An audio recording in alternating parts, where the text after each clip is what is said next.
We are learning to trust the ever-evolving rhythms of nature. We are committed to embracing our shadow within community and reclaiming our sovereignty. We do this together. That is the way.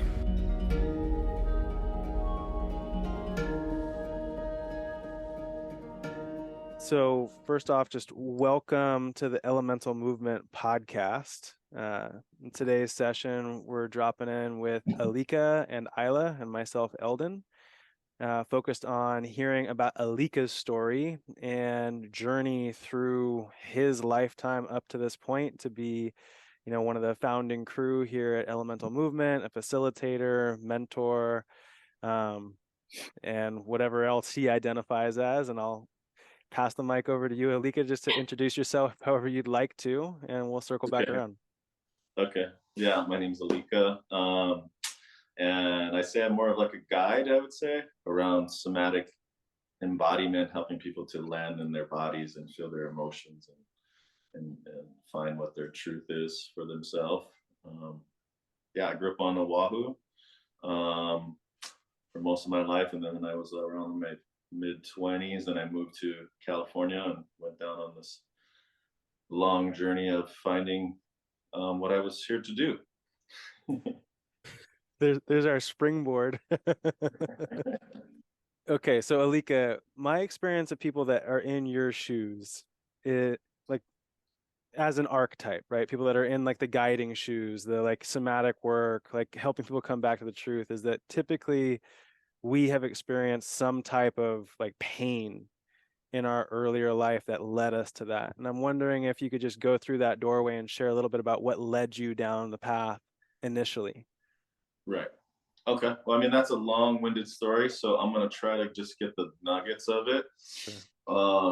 And go back a little bit. Part of it is right now, like, there's been some healing growth in my life, which has been, I've been in this like double Pluto Saturn conjunct thing, and I'm feeling like I'm on the other side of it now, because that started like 2 years ago. But to go back to your question, so I grew up in this dysfunctional family. My dad is a narcissistic, alcoholic asshole. Love him to death now, but that was a long road of coming to this place. And my mom was a very disempowered, lived in a lot of fear, and I became like my mother's emotional support as a child. So it was kind of like this emotional incest that happened with my mom. From growing up in Hawaii, my dad being very violent when he would drink, kind of like Dr. Jekyll, Mr. Hyde relationship. And they were both kids when they had me, so they didn't have any tools and didn't know what to do. And my life growing up was very traumatic in a sense that it was very difficult. I mean, I was put through, my dad did a lot of really crazy stuff to me, like physical abuse, emotional abuse. I maybe won't go into all of them. And at some point, my parents got divorced, I think when I was around 10. And my mother, basically, which is kind of interesting because normally like the woman would get the house and custody and all that. And what I found out later when I was older was that my grandmother, my dad's mom, was a very powerful woman, is what my mom told me. And she told my mom that if she tried to take anything like the house or anything, because they just got a house and married and they were going to get this divorce. And she told my mom that she would make her life a living hell. And so my mom basically left with nothing. So my dad, for one, he didn't want to have kids, but he was so cheap, just cares about money, that he didn't want to pay child support. You know, I was the oldest, and then my brother, and I have a sister, and my brother's 3 years younger than me, and my sister's 6 years younger. So I ended up living with my dad and all of us, but he didn't want to take care of us. So he was like stressed out because he had his kids, but he didn't want to pay money. So he's taking care of his kids, which he didn't really want to. So that led me down to rebelling from my father and he kicked me out of the house. I think I was probably 10, because at that time my mom was like, kicked out and trying to figure out how to get herself established and get her own place and things like that. So when my dad kicked me out of the house, I think around that time my mom started to find her own place. At first I lived with my friends, and then later on I ended up moving with my mom. And then fast forward to a few years later, when I was 14 or 15, I had a nervous breakdown and was like thrown in the mental hospital because of my sensitivity and not having a grounding force in my life and not having any direction and support with my mother or my father, because there was such chaos growing up in my life.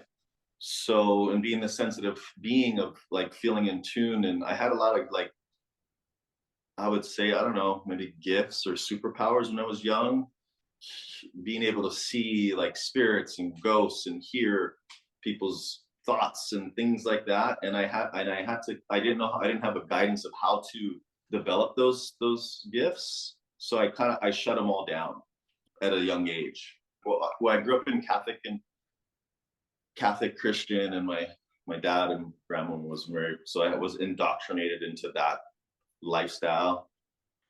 And that first time I had that nervous breakdown, it was very difficult for me because I was I guess they would say I was manic depressant, and so I have these like states of being really high and low.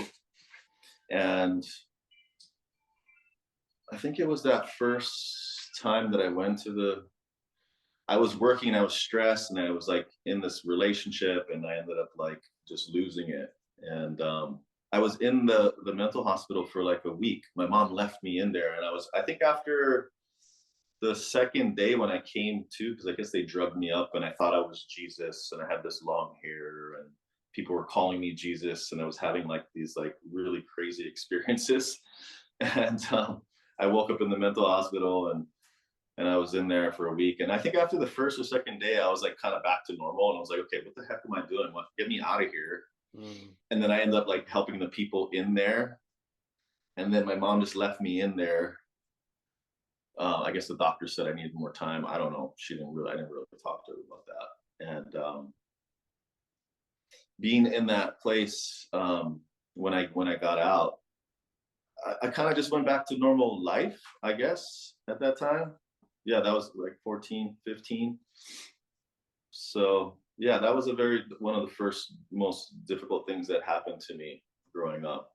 And then fast forward a few years later, I was very athletic, and people would always call me that I was crazy because I was very this autonomous, impulsive being with a lot of energy, and would do all kind of crazy things. I never really followed the rules and never really listened to authority. I always kind of break the rules because my dad would say, do what I say, don't do what I do, because he would never do what he says, but he wanted me to follow. And I was like, well, if I'm not going to listen to you, then I'm going to do my own thing. And that's kind of like, I had this kind of hero's journey from a very young age. And then fast forward, when I was probably 16, 17, I had another nervous breakdown where I went to California with my friends, and we went snowboarding.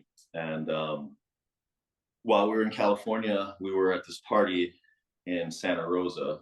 And that was my first time leaving this, Hawaii and where I was from, and going on the plane, and we're all going to go snowboarding. And we're at my friend's sister's house where she was living. And I remember they were asking, hey, you guys want some mushrooms? And, growing up in Hawaii, we took mushrooms like off the cow pasture and would do stuff like that. But we never had like the mushrooms like this, that in Cali, which is very different mushrooms, different designer mushrooms compared. Yeah, like crazy. So I ended up buying these mushrooms and taking a bunch. And I'm like, hey guys, you want some mushrooms? Because I bought it because they wanted to take it too. But they said, oh, we don't want any. I ended up taking a bunch of them. I'm in California in this place that I don't really know anybody. And they're like, we're going to go to this party. And I'm like, well, it's probably not a good idea to go to a party if I just took a bunch of mushrooms. I'm going to stay here at the house. And while I was at the house, like I freaked out, and like I think I picked up one of the people at the house, threw him on the ground, punched a hole in the door. And I remember this moment where I was using the bathroom, and I think my friend's sister's boyfriend came into the bathroom while I was using it, and he had like this collar. And it was that time, it was like Interview with the Vampire with Brad Pitt, and I was really into vampires at that time. And he's like, nobody can see me but you.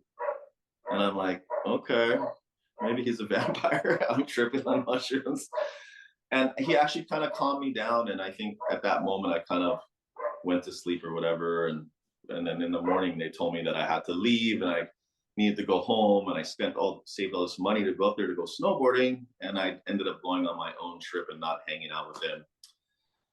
And then they were okay, and I ended up hanging out with them, and we went like to San Francisco and hung out and stuff like that. And on the day that we were returning and we were at the airport, I remember I had this crushed velvet suit. And at that time, I was just like giving my stuff away. I didn't care about anything. I remember I gave the jacket away to somebody. I wish I kept that suit. It's so dope. But I'm at the airport and we're all getting off the car. And for what I remember is like this airport security came and grabbed me while I was like outside getting my stuff, and like took me in for questioning, and all my friends took off and went to go get on the plane. So they get on the plane. I end up like getting stuck there in San Francisco airport. And I missed my flight. You know, of course, they didn't find anything on me because I didn't have anything or whatever. And so I'm stuck at the airport. And, you know, it's midnight. I'm waiting for tomorrow and the next day to go catch a flight home. I had no money, had nothing, my ticket. And that evening, at that time, I used to smoke cigarettes. So I was looking for like a cigarette outside. There's really nobody. And I'm walking and I hear these footsteps following me, and I keep walking faster. And I'm like, they walk faster, and I'm like, what's going on? So I start running, and then it's like, I guess it's the airport security chases me, tackles me down, throws me in the holding cell. And from that point, they searched me, whatever, and I didn't have anything. And then they ended up like sending me to the mental ward, someplace, so I don't know. So nobody knows where I'm at. I'm in this mental hospital. It felt like 12 monkeys where they're giving me pills. I don't want to take it. It's my second time in here. I'm like, fuck, I'm freaking out. Like, and somehow by the grace of God, my mom ended up finding where I was. And I ended up somehow, I was in there for maybe 3-4 days. And then I ended up flying home, somehow getting on a plane and making it home, and then having to go to the doctors when I got there. And basically they said that I was gonna have to like take this medication for the rest of my life.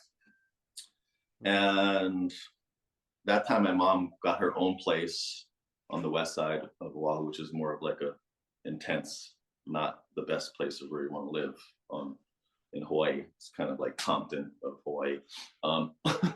And I lived there with her. And basically at that time was a very depressing time for me. I was taking this medication and it made me really like dull my energy, and I felt really numb. And I was very depressed at that time. I remember the waves were perfect. I remember this very distinctly. I was sitting on the beach, all my friends were surfing, and I was the one who would drive everybody to the beach because I was the only one who had a truck, had a car. And I would hang out with like my brothers and his friends and stuff. And they were, 3 years younger than me. And I'm like 19 and they're like 15, right? Still in high school. And I was sitting on the beach, just like super depressed, and the waves were perfect. And I had no desire to want to go surf. And I'm just like, and then I don't know when it happened, maybe weeks or months or whatever, or a year.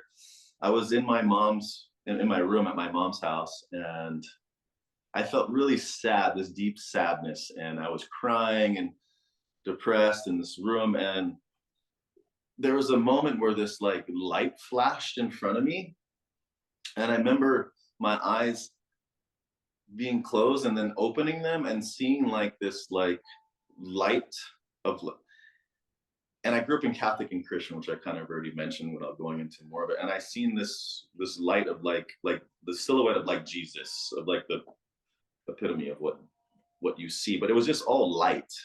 And in that moment, I remember looking up and seeing Jesus, or this light being, and that moment, something around me felt like everything was going to be okay. And I realized in that moment, I also felt like I was just going to stop taking the medication, and I stopped taking the medication. And after that moment, I was like, I was, I felt better. This lightness, I felt like this heaviness that was holding me down was no longer there. And that was a very kind of powerful experience for me that happened when I was younger and living with my mom. Back. You want to ask any questions, comments before I move on? Just taking a moment, man. What a journey. What a journey. Yeah. Yeah. Totally. I mean, when you went to go let the dog out, Eldon and I were just looking at each other like, whoa. And for me, it's making sense in my mind why I wanted to sit and be in this conversation today, because so much of what you shared is very parallel to my life in my own version, but there's like resonance, you know? Yeah, so it's hitting me in my own way. And yeah, I feel really grateful for your courage to share it the way that you are. Thanks. I'm getting better. I haven't shared it in a while, but I used to share it a lot more, but like really vaguely. I was trying to get my thoughts all together as I'm saying this. I took one of these alpha brains from Joe Rogan. My friend's like, don't take that. You're not going to sleep. I'm like, I think I'll be fine. He's like, when I need to be focused, I take two of those. How do you feel? I feel good. Yeah. I mean, there's these moments like most of what you shared was like pretty intense, right? And it's like, I'm getting to, it's like I've gotten to be around you like a bit in like this digital space, and like you're kind of an enigma in a lot of ways. It's like you're like, there's like this potency that I like have witnessed you in, and there's also like this kind of like, you just kind of wait, is my experience of you. And it's like getting to have the opportunity here to like just open up a little bit and share. It's like I feel really grateful to you for opening up in that way.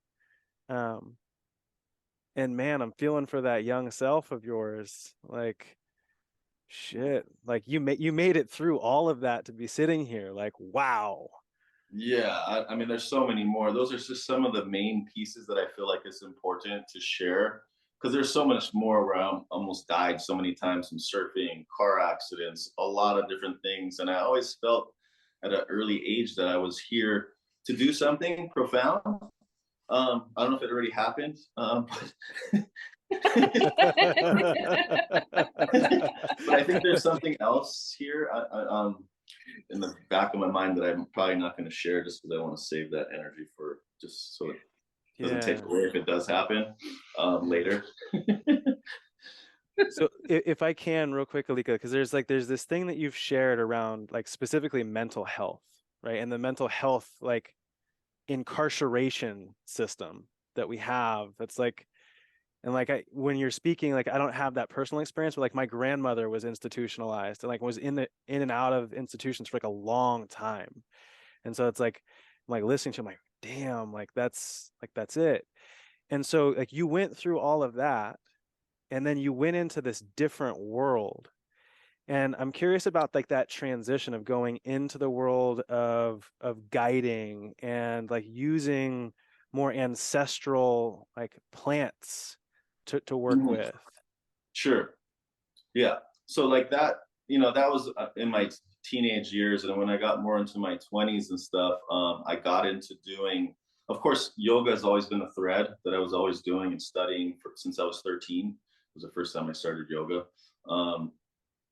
And then I moved into more of I wanted to be a firefighter, but that didn't work out. So I was like, I'm going to do massage. And I ended up going to school for massage. And that was like a really great time for me, because at the time I was dating this woman who was going to UH, and I was working in the movies a lot. Like I did a lot of extra work and modeling and things like that. And I realized that if I really want to do it, I need to move to LA because they get all the actors and models from there. So we moved to Oregon, where she was from, her parents were from. And while we were there, her grandmother passed away tragically, and they were married for like 50 years. And they lived in Emerald Hills. So we ended up moving there to take care of her grandfather as a transition to move to LA. And while I was in Emerald Hills, her grandfather was very racist, and I never really experienced racism like that before. I remember he said this comment like, "Oh, the Mexicans are taking over the neighborhood." And I'm like, no, like they live down the like a couple blocks down the road. Like where you live is like this fancy neighborhood. They can't afford to live in this neighborhood. What are you talking about? So he would say comments like that, and I'm like, I'm kind of tan like a Mexican, so I'm not quite feeling good about this. So we stayed there for, I don't know, maybe 6 months or something like that. And I remember I used to drive down Highway 84 through Woodside to get down to Highway 1 and then head down to Santa Cruz. And on my way down there, I ended up seeing these kite surfers, and I won't go into the kite surfing, but driving through over Woodside, I was like, I want to live up here. And I didn't know it was one of the most expensive places to live, and Michelle Pfeiffer lives there and all this. But at Roberts, I saw this thing that said for rent, just a number, and I called it, and then it was $900. It was a little studio in Woodside, over with $1 million view, and it was $900. So me and my girlfriend moved in there, and it was beautiful, but it was like we lived there for like 3-4 years with no heating. Our heat was like making a fire. At first it was cool, but in the winter when it rains and the wood gets wet and it takes an hour to light up to heat up your house, and you're wearing a parka and you're breathing smoke, I'm surprised she stuck out with me for that long. But while I was there, I was teaching yoga and doing massage in the Bay Area, and just making it. My girlfriend was a nanny, and she worked with a lot of these really wealthy families, and I was going to work at teach one of these courses of yoga, like at the community colleges. And I don't think not enough people signed up for the course, so it got canceled. But a guy who lived in Woodside reached out to me and was talking to me about that he wanted to get a session. And at that time, I was working at the Bay Club in Redwood Shores, and he came to get a massage from me. And while I was there doing massage on him, he's an oncologist. He worked for Genentech, and he was just like, he's a genius. And he was talking to me, and he was very passionate about his teacher. And he was telling me about that he had this teacher who had him see past lives and aliens and other worlds and all this stuff. And I was just like, wow, I want to do that. And before he told me that, I read this book called Autobiography of a Yogi. And I was working at La Belle doing massage, which is this first fancy spa place I worked at in Stanford. And this guy there introduced me to this book. And, I was this Christian, and he's like, you know what, you listen to this book. I'm like, I don't know. And he gave me like this audio cassette, and I listened to the whole book like 5 times, and it just blew me away. I don't know if you read that book, and and in this book they talk about this guy meeting his guru and how his life changed and all this stuff. And I was like, I want that. So I'm doing this massage for this guy. He's like, I was like, well, I want to meet him. I want to meet this guy. He's like, well, I'll see if he's taking any new clients. So I end up meeting this guy, and I meet him in person. He asked me, the first question he asked me is like, what do you want? And I'm like, I want enlightenment. And he's like, well, what is enlightenment? I'm like, don't you have the fucking answers? Like, I'm coming to you for enlightenment. What the fuck? He's like, what is enlightenment? I'm like, I don't know, knowing the secrets of the universe. And he looked at me and was like, okay. And then, he asked me how much I made and da-da-da-da. And he was telling me how much he charged. And that was like back in 2006 or 7, and he charged like 150 an hour back then. And I was like, well, I can't afford that. And he's like, well, what can you afford? And I was like, well, I was doing massage, and I was like, we worked out a deal where I would massage him once a week, and he would talk to me. We would talk, and I'd massage him, and that was kind of our deal. And then we would do a journey, and he would cut me a deal on the journeys. And I ended up working with him. And I remember the first journey I did, because he started with MDMA, it really blew me open. And I remember it kind of brought me back to this childhood moment where I could hear, I was connected with spirit, and I could see things, and I could hear things, and I could see what was going on in his life. And I remember saying, you need to take care of your dog, and telling him all this stuff. And I started telling him to like do this chant with me, because I was in the yoga thing and all this stuff, and he did it. And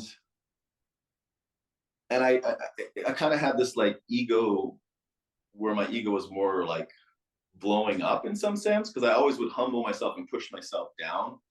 And having that moment, it wasn't till like the third journey, I think, because we did MDMA first, and then he works with psilocybin later.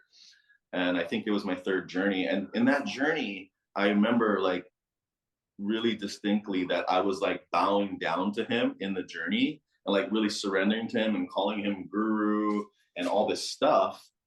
And after the journey, he because we do like this integration after, right? Normally, like a couple of days after, that's how it kind of goes. And he was like, during that journey, you were like calling, bowing down and calling me guru.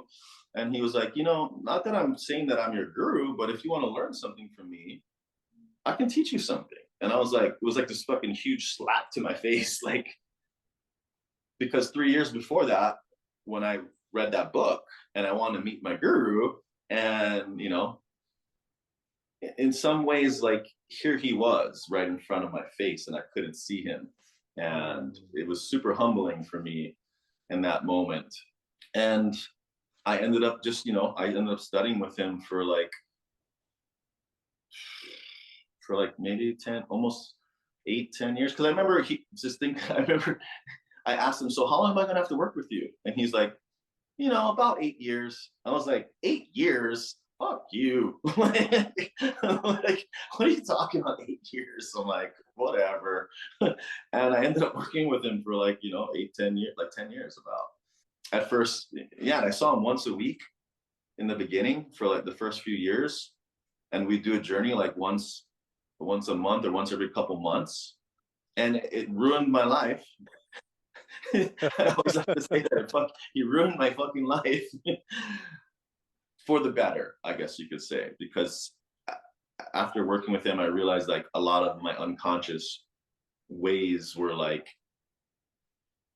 I couldn't do that anymore. I couldn't just like be unconscious about some of the ways I act in the world or do. And I was pretty conscious, and I was, pretty doing a lot of, but there was a lot of like shadows around my childhood trauma, that a lot of holes in my development that I ended up seeing and working through later on.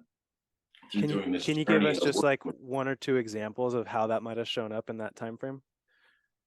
Of the shadows that I would saw? The shadows, yeah.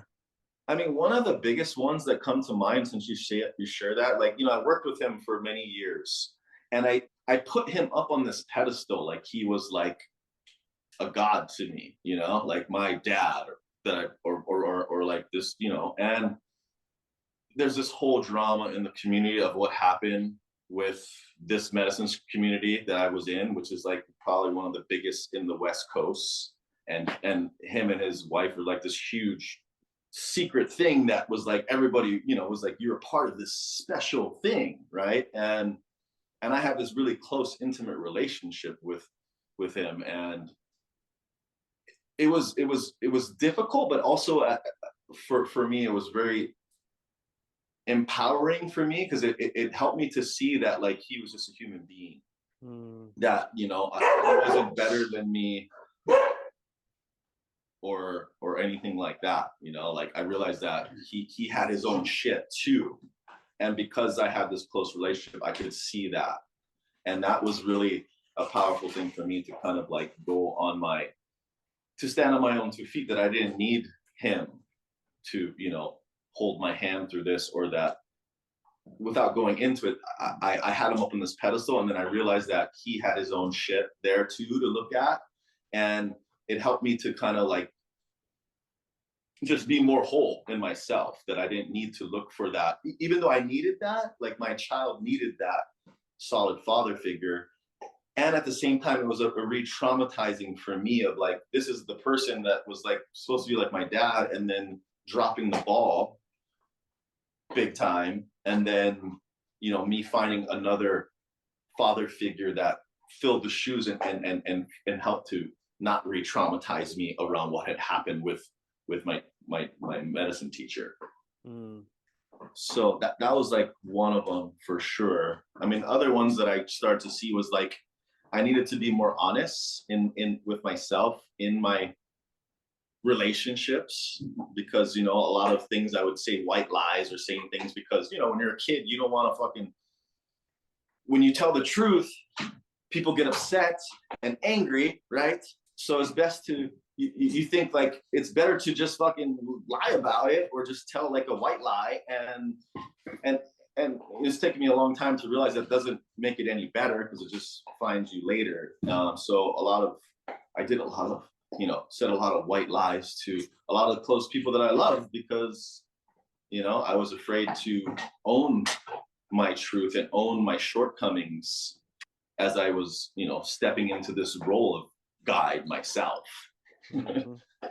So in a lot of ways, I could have compassion for myself of my own shortcomings, and then my teacher helped me to see that he also had his own things, and then we could be here instead of like this one up, one down position, which is what it was for our whole working relationship. And later on, he was like, no, we're equals, but it never felt like that.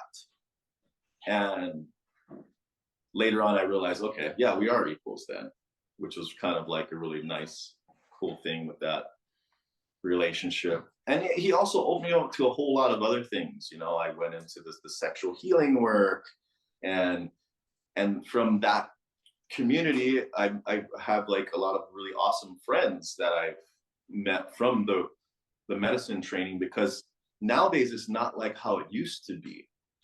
Before, you would work with your teacher one-on-one, and he knew your shit, and he led you down this experience of like the rituals of how to do it, and then once you did your own journey, then you would do the medicine training, which was like a year, 2-year course, where you had to do some somatic training, and then you could do the medicine training, was a year course. And then in conjunction, if you didn't have a therapy background, you could do Hakomi, which is a somatic base, or whatever, Gestalt, or anything else, because how they integrate it, and they've been doing it for 40, 50 years of integrating the psychedelic medicine work with psychotherapy. And that's the protocol of how which really you get the most out of it. And in meeting him, I started to hear about all these other trainings, and that's what got me into the body dynamic work, which was the missing piece for me, because I'm a body guy, and of course I've been doing movement and surfing and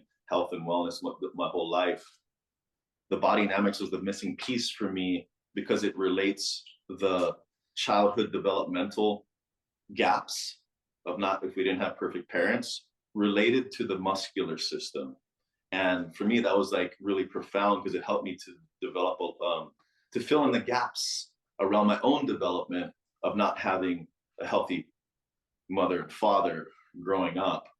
And that was a very difficult role, because here I was at the medicine training, I'm like, yeah, I'm all enlightened and I know so much, and And then when I went into this other training, it was like, whoa, here's a lot of gaps here around me. And it helped me to fill in some of these gaps, and also help other people with these gaps. And I can share one, because I'm assuming you're going to ask me about one. Probably. So I doing body dynamic training, I did this offshoot training, which was a shock training. And in this shock training is basically working with PTSD and complex PTSD, and really helping. So learning body dynamics in the system is like fixing your car while driving it super fucking hard, because you're learning the system, but you're also working on your shit at the same time. And in the shock training, I remember while we were going through the training, because it's very somatic, they have you like crawling on the ground, or they're having you like put you in situations of where you bring certain things up from the past.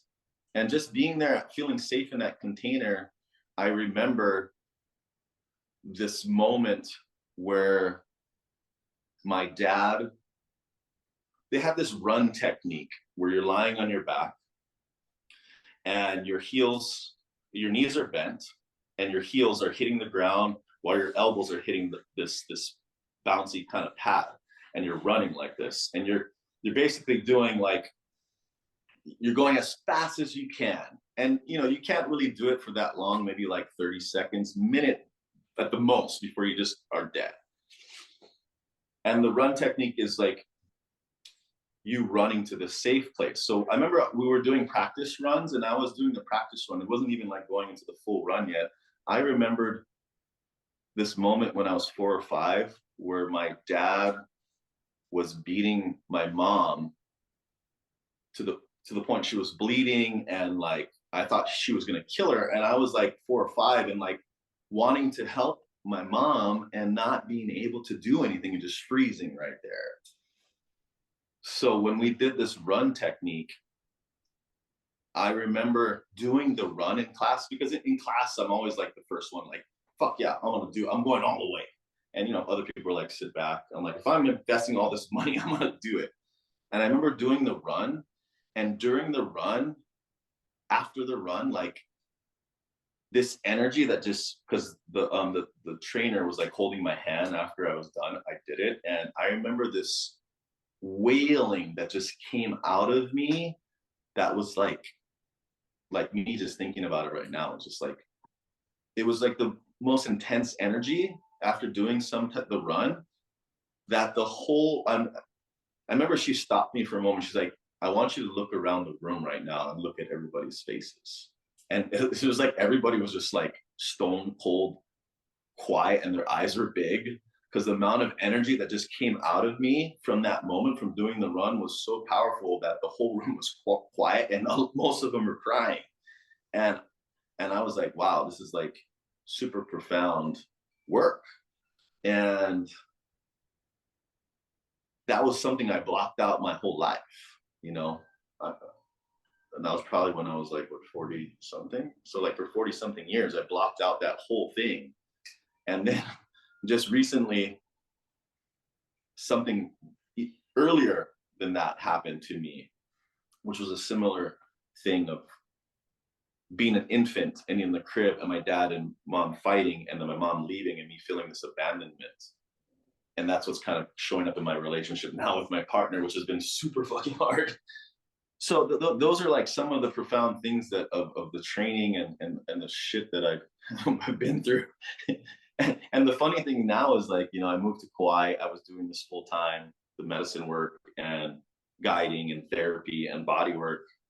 And now I moved to Kauai and I'm teaching surf lessons full time and not doing that work anymore. I mean, I still see clients, and then, meeting you from Matt, and then Matt wanting to start this thing. And I remember before that, me and Matt were like doing these videos around teaching people how to heal their body and stuff. And now we're here with this the same elemental movement, but bringing you and this new energy and all that. It's just kind of like exciting. And also I'm like, what's going to happen from this thing, right? This thing that we're birthing. So I'm just going to take a moment with all of that, my friend. Thank you. yeah. Feeling just like a little bit of just like rubbing, touching, just like a little bit of patting.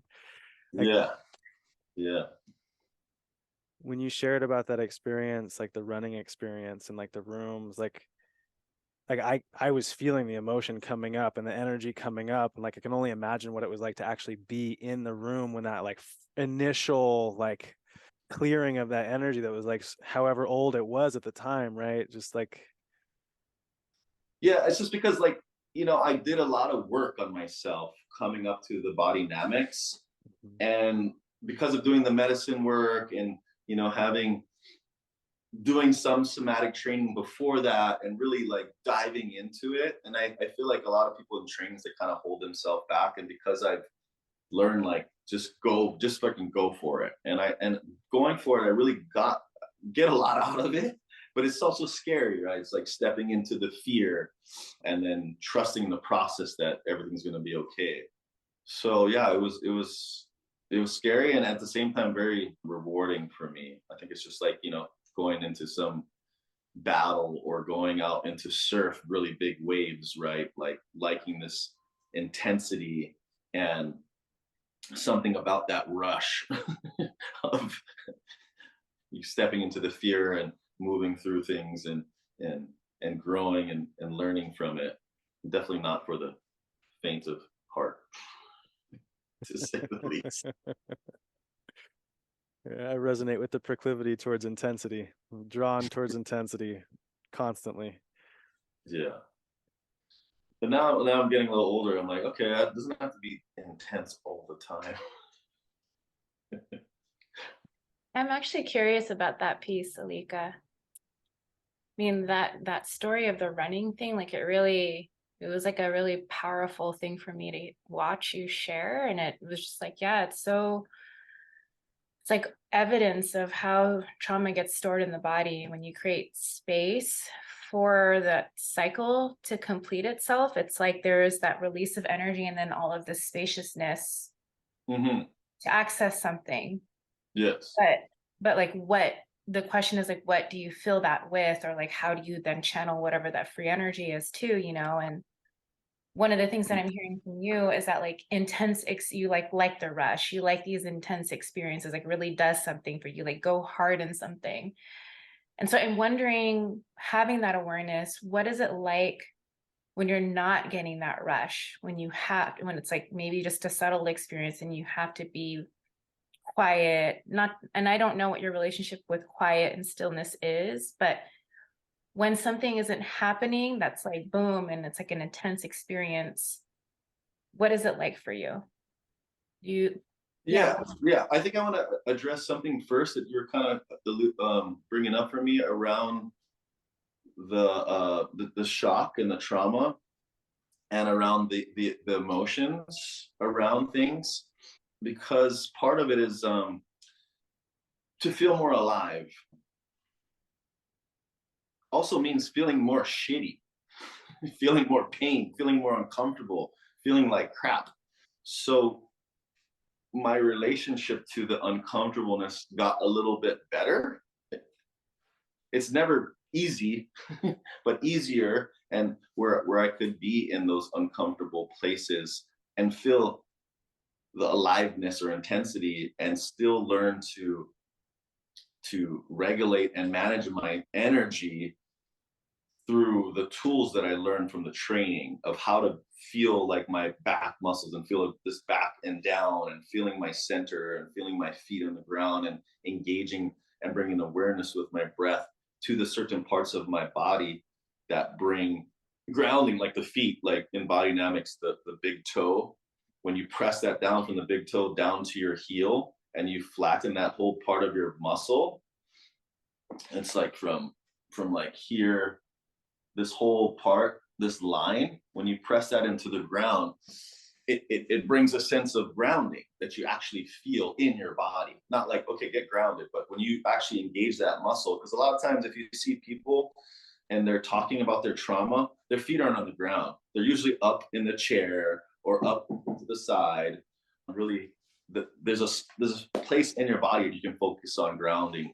Another place is like for instance, the serratus anterior, like just holding that, the upper part of the anterior serratus, just feeling that and breathing into that, feeling your breath expand out, brings this sense of, I mean, you can feel it for yourself if you want to, and just notice what happens for you as you do that and feeling your fingers press into that.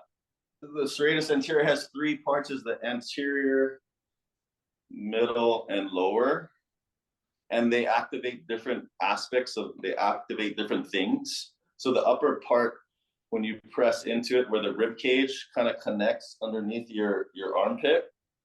So right, the upper part of the rib cage in towards your armpit, and then pressing enough where you feel enough pressure where it's not hurting, but you enough that you actually can feel it. And then when you breathe into that area, because a lot of times people are super tight there, but when you breathe into it and let it expand out and just let yourself sink into it, there's this sense of, I mean, I'll wait for you to kind of maybe tell me what you feel or sense into it.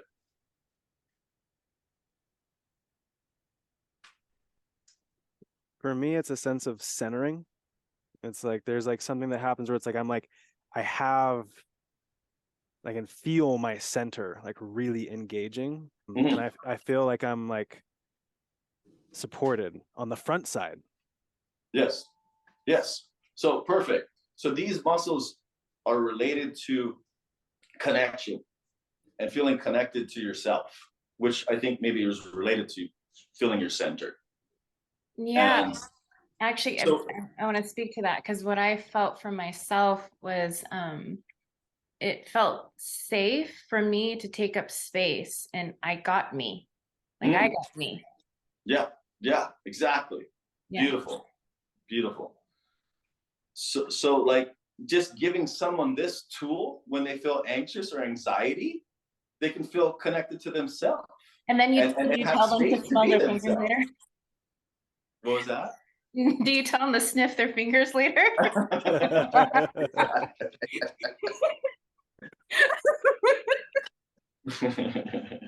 So that's why I love the system in that sense, that really helps to give people real life tools that are, you know, that they can use right away and access. And the more you work it, it becomes second, like new habitual healthy habits when we're in certain situations to help us manage our gaps around our development or our trauma or things like that.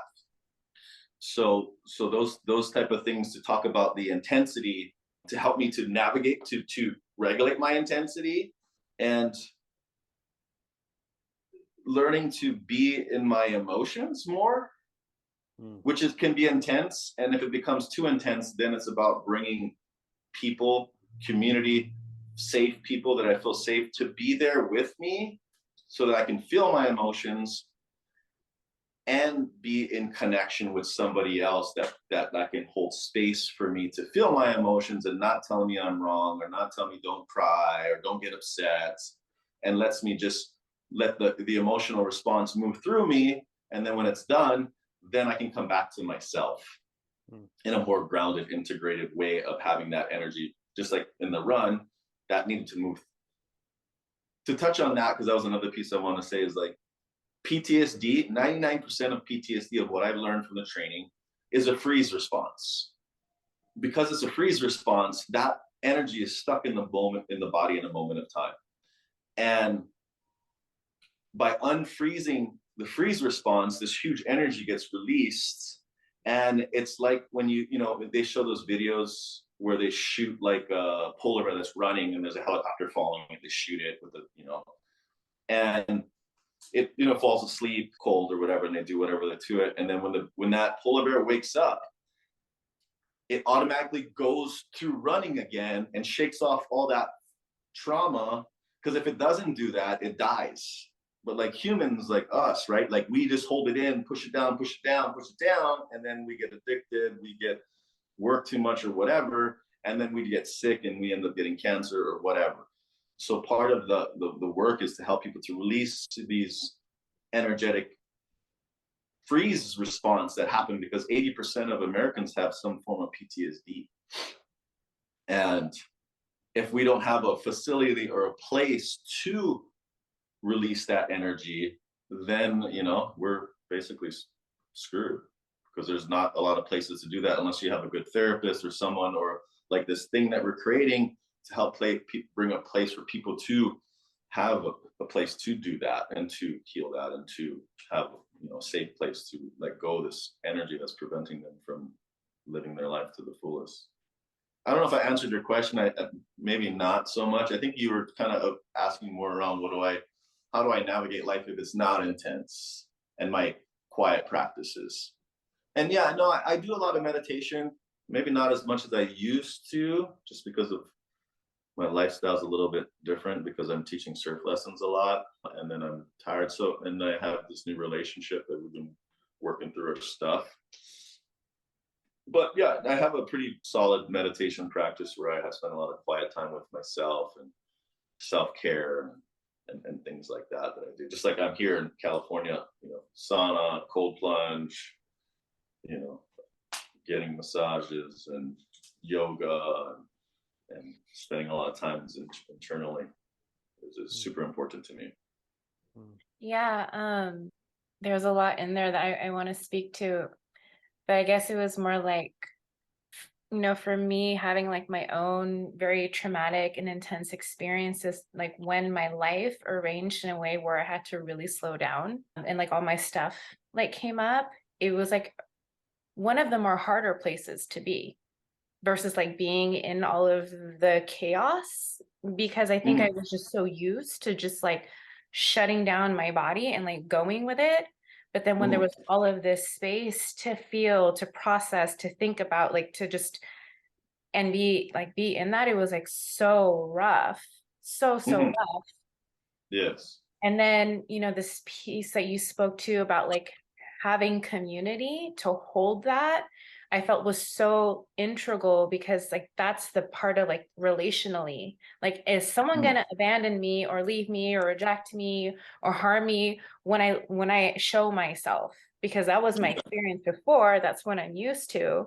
But it's just, it shows the power of like, one, having your tools, your own personal tools, but then being in a community that could hold that as well, to heal the relational aspect of it, right? Because there's a trust thing now. Like, I'm going to try to be with this person, but like I have all of this like programming and traumatic experience. Like, this is how I'm going to be treated if I show myself. So you're probably going to hurt me anyway. So having a community, I'm repeating myself, but yeah, it was like more like wondering, when you got to a quiet space and things weren't as traumatic for you. Well, the thing is, for me, like here in California, before I moved back to Hawaii, I created that community. I had all those people for when I needed support, when I needed someone to hold me, when I needed whatever I needed. I set that up here in California. And it's so weird that, I moved to Kauai and I was alone. Like I didn't have that many family there. Like I left my community, went to Kauai, because I felt this call from spirit, from my ancestors, to move back. And I was alone, and being by myself a lot when I moved there. And I've been there for 2 years. The first year or so, I spent a lot of time quiet and meditating. I remember I would go to this secret ashram like every day for like 2 to 3 months and then meditate in there for like at least half an hour to an hour every day when I first moved there, where my real guru was, his picture was up on the wall in this ashram, which was really cool. And so when I moved there, I and now I'm like I'm creating this community there that I feel safe. And it's not quite there yet. So that's been a little bit challenging for me right now, just because this younger prenatal piece that I didn't work with is coming up for me there. Not too bad, but there was a moment recently in New Year's and Christmas where I was in another like traumatic trauma of like seeing myself in a crib and my mom and dad, my dad enraged, and then my mom leaving and feeling this abandonment of not feeling safe. And here's this violent person and my mom leaving me. And that kind of like shed a light on why a lot of my work was around taking care of the feminine. And most of my work for the past, I don't know, 6 years was exclusively being this DACA and helping to the feminine to heal. And when it was very difficult for me, it was really easy.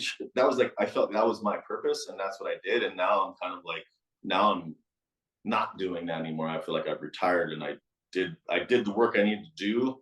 And because of doing that work, I ended up like coming to this place of like not needing to do that anymore, of like healing my own mother wound within myself and coming to this place of wholeness around it.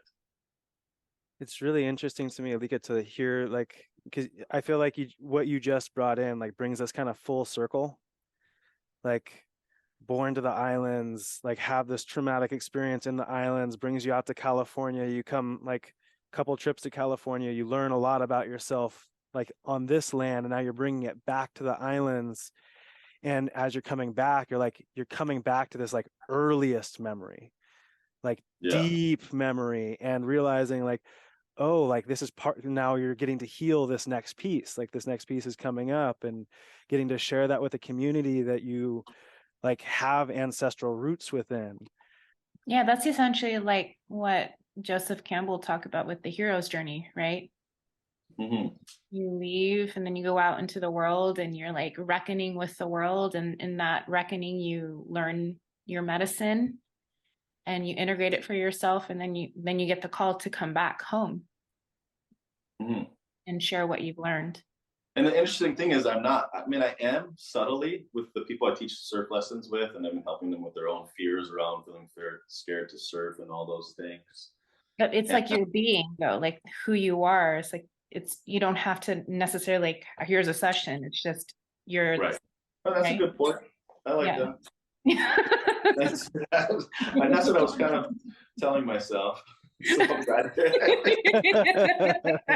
Thanks for reiterating. Thanks for like. It's validated at first. Solidifying that for me. Hey, I got a question just came up for me, Alika. Do you know your human design type? I think I'm a generator. Do you know your profile? I have it someplace. I don't know exactly. Do you know your birthday time and location, like right offhand? Yeah, my birth time is 7:58 p.m. Okay, and your birth date? It is 2678. Happy belated. Yeah. Thanks. And your location again? It is Honolulu, Hawaii. Okay, you guys can keep talking. I'm gonna do my magic. Yeah, what Ayla brought in, like what the two of you just said, it's like the experience that I have of you, Alika, is someone like, and this is really being like reiterated, and like now I know why I feel this way around you, is like that you've integrated a lot of yourself. It's like you're like you kind of like you have this center line, and my experience of people that have that is they don't have to do anything but be themselves in whatever context they are, in order to offer the people around them like a grounding rod, like just like a reflection of like, this is what it looks like to be a human who like is centered in his place. And there's something about that, like, that feels really medicinal to me, to be around that type of energy, and to be able to like share my own version of that. It's just like, yeah, it's admirable. Really dig it. Thank you. Yeah, I like that you're saying that. It's helping me to ground that more into my own being of what I've been kind of accepting, that I was doing this work in a specific way and now I'm doing it in another way that's still rewarding for me, and changing my mindset around things, like, because my the ego wants to be like, oh, people are doing this and people are doing that and and you're not doing that. People are doing retreats and they're doing medicine circles, and I'm like, those guys don't even have any training and they're doing a medicine circle, and I'm hearing people doing MDMA journeys on Zoom, and I'm like, what the fuck? Like, what's going on here? Like, this is fucking fucked up. Like, I need to be doing more. And I'm like, no, you don't. At least not right now, anyway. Right. It's like you are exactly where you need to be right now, it sounds like. Yeah, so it's that wrestling match. Sometimes I get that my ego's like, hey, you what? So like, shut up. Dude, the question that Ayla asked you earlier, right, around like when you're in that like place of like, it's like there's not all the things happening, right?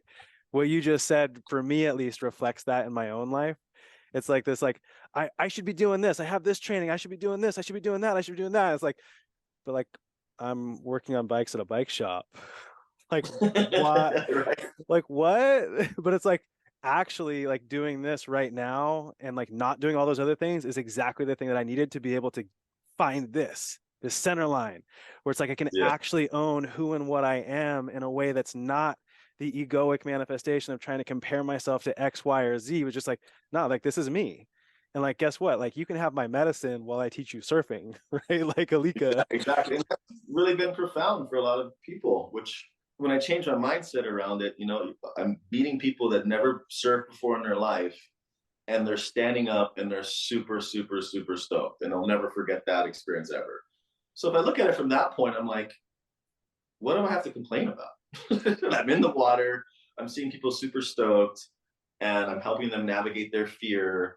And then they're like having all this joy of being able to stand and feel the energy of riding a storm. You're storm surfers, basically. You're riding a storm. The swell comes from the storm out at sea, and you're riding this energy.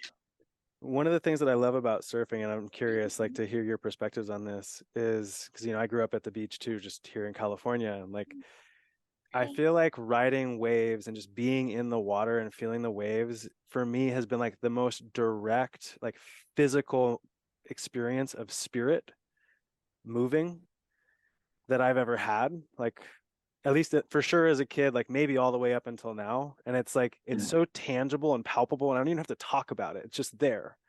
Like, is it something similar for you? Yeah, I mean, that was my saving grace, I feel, for me, growing up. That was one of the things my mom told me. Because she said when I was a kid, I was just this crazy kid with all this energy, and my parents couldn't contain it or just, or deal with it.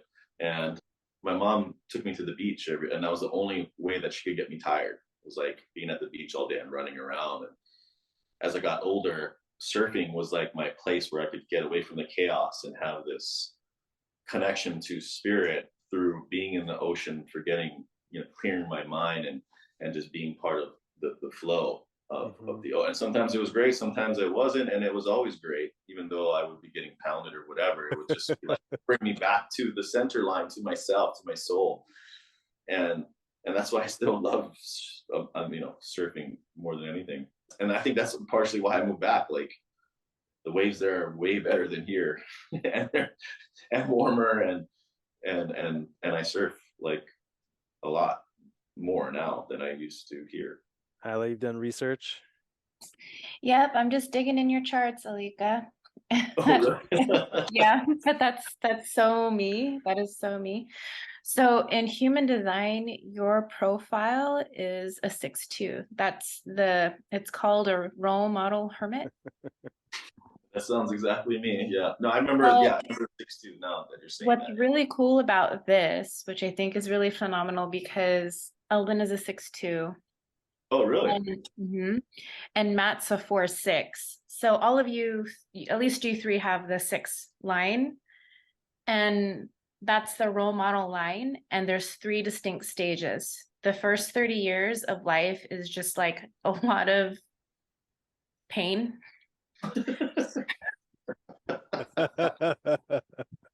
For lack of better words.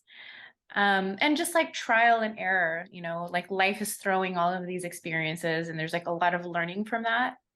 And then from 30 to 50 is like this era of what they call going onto the roof and sort of taking stock of like what's happening, but always feeling that there's this inherent wisdom that wants to be shared, but like looking for like, how is that meant to be shared? Like, what is the way? And there's also this call for like deep perfectionism and like a soulmate connection with someone that really sees you for who you are. And then the last like 50 years and beyond, the third stage is when you are literally like, you're coming down the roof. It's like, this is when you turn 50.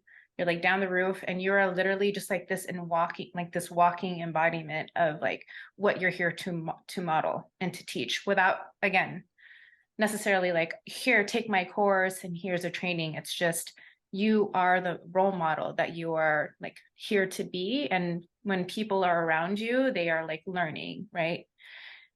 So yeah, it's interesting because you're like just what, 5 more years. I'm 45. Hopefully, if we're following that trajectory. Well, I mean, all the 6-2s that I've studied, they have that. They're literally just walking embodiments of like the guide that they're here to like be, but they don't have, they're like not, it's not in the way that we think it's supposed to be. It's just, it's, how I see it is that the right students, the people that are here to learn from you will like be within your proximity and they will just like learn from your example. That's cool. I like that. That's cool. Elden, you're a 6-2. Do you see a generator too? He's a manifesting generator. Oh, that sounds better. So and Better. It's well, different. Get this elemental movement going. No. That's what we're Seriously. doing. That's fair. I'm gonna help generate it. Yep. So what was really cool for me, Alika, is like I asked you the question like about the human design. Like I had a feeling that we shared at least the 6 line. I wasn't sure if it would be the 2 line as well, but I was like I'm listening to your story, I'm feeling your energy. I'm like, for sure this is role model energy. Yeah. Like there's no doubt. Yeah. And just like to know like where you're at. These stages, right? Mm-hmm. Mm-hmm. Well, I was thinking of like the hermit meant like, okay, after I'm done, I'm just gonna live in a cave and fuck the world kind of thing. I think that's just being an Aquarius to me. Yeah, probably. So is there anything else that you want to share about you, your work, your message to the world, like what you're here to do, just to kind of wrap us? What I'm here to do. I mean, I like kind of like what Ayla said. I really resonate with that. Like, I'm just here to just build my energy, and whoever comes to me that's meant to work with me is what I've been doing for the past years, and that seems to work. Anytime I try to like post things on Instagram or do anything like that, it never works for me. Like I used to try in my 30s. I would always try to do that, and like nothing. It would never. And then when I wouldn't do anything and just do me, then I would get like all the clients. Like I mean, the only thing I think I did was I put my thing on Yelp, and everybody found me through Yelp and just came to me, and I built my practice just off of. I mean, I had referrals and stuff, but that was like the only thing that I did. So, I mean, I would say that that's just kind of my realization that you're helping me to realize again of what I want to say. But so I guess it would be like, if anybody resonates with this talk, and they feel like doing work with me, great. Like, come through the elemental movement, and I'd love to support you as best as I can. There it is. There it is.